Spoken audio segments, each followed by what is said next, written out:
xaflad si heer sare loo soo agaasimay laguna caleema saaray nabadoon Cabdiraxmaan Xuseen Macalin Ibrahim oo ay ka qayb galeen mas'uuliyiinta maamulka degmada Wanlaweyn oo ugu horeeyay gudoomiyaha degmada Wanlaweyn Samadoono waxgaradka dhalinyarada hooyooyinka iyo qaybaha kala duwan ee bulshada ayaa waxay ka dhacday gudaha degmada Wanlaweyn xafladan lagu caleema saaray nabadoonka beesha barbaarika oo bedeli doona Allah u naxariistay nabadoon Liibaan Macalinka oo ay shacabweynaha degmada Wanlaweyn ugu yeeri jireen nabadoonka Soomaalida kana mid ah rugcadayaasha taariikhda wanaagsan ku leh gudaha degmada Wanlaweyn xafladan oo ugu horeyn ka hadlay gudoomiyaha degmada Wanlaweyn mudane Maxamed Cabdilaahi Koosto ayaa hadallo dardaaran iyo dhiirigelin u jeediyay nabadoonka la caleema saaray sidoo kale gudoomiyaha ayaa sheegay in beesha barbaare ay soo doorteen nabadoon ay ku midaysan yihiin nabadoonka iyo samadoonadana wuxuu ugu baaqay iyo odayaashaba inay dhameeyaan wixii madmadow ah xafladda lagu caleema saarayo nabadoon Cabdiraxmaan Xuseen Macalin Ibrahim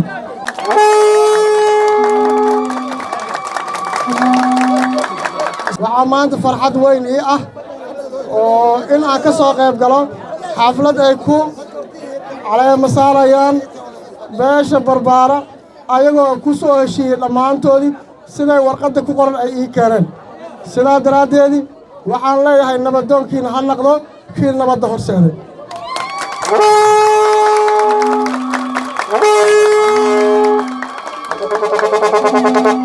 nabadoon xil weyn ayaa lagu saaray waxaad nabadoon u tahay ummadda Soomaaliyeed waxaan ka rabnaa in aad naqato oo ninka aad bedeshay sidii uu ahay aan wada ognahay nabadoon Wanlaweyn maanta waxa ka dhacay waad og tahay waxaan ka rabnaa inaad qayb ka naqatid nabad ku soo celinta deegaanka Wanlaweyn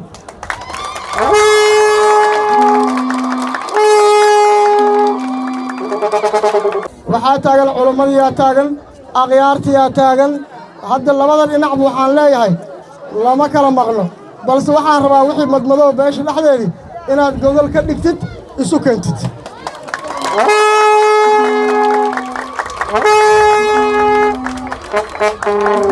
marka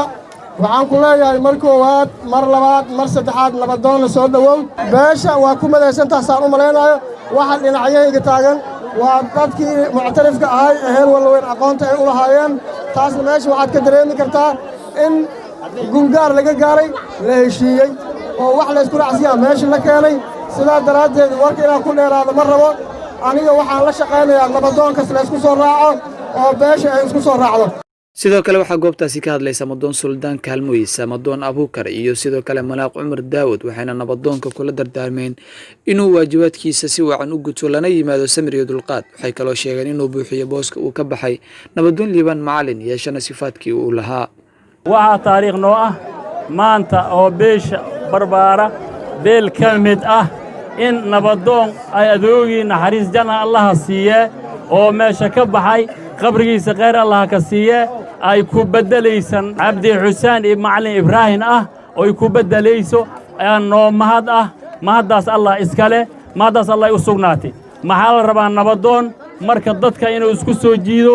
dadka inuu la dhaqdo waxyaalihii hore ma jiraan culaysa ku kori waxyaalihii qalaafa sidoo gadoomiyaha u sheegay in aad ka bixiso in aad gogol ka dhigto in aad ka waantowda waxyaalaha dhalinyarnimada aad ka waantowda sidaasaan kula dardaarmina insha Allah bidnaa kariim ay baahnaa nabadoono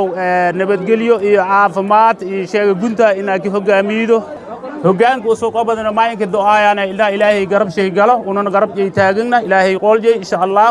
waxa laga rabaa dadnimadii odayga oo lahaa maadaama isaga lagu bedelay waxaan ka rabnaa khadka oo isaga ku dhigay inaad maaragtay waajibaadkeeda gudato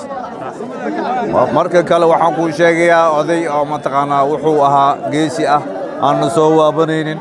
kana miro dhalinaya wuxuu isaga u kacay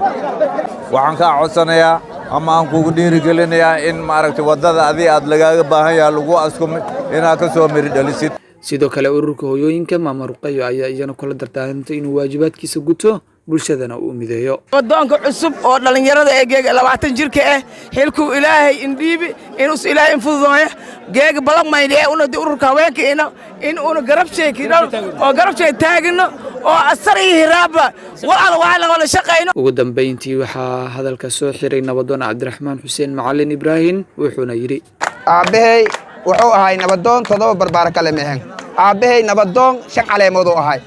anna waxaan ilaahay ka rajaynayaa hadduu alla yiraah oo ilaahay iboobsinin in aabbahay meeshiis ahay aan ahaado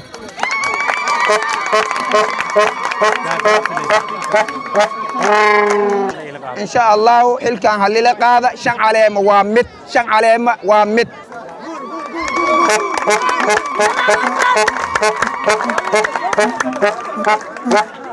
إن شاء الله وحن إلهي كرجينا يا حالة دان صعوتو إن أن وحكا قبتو أن نعيق أمودك كوالوالا عبد الغني محمد حسن واللوين.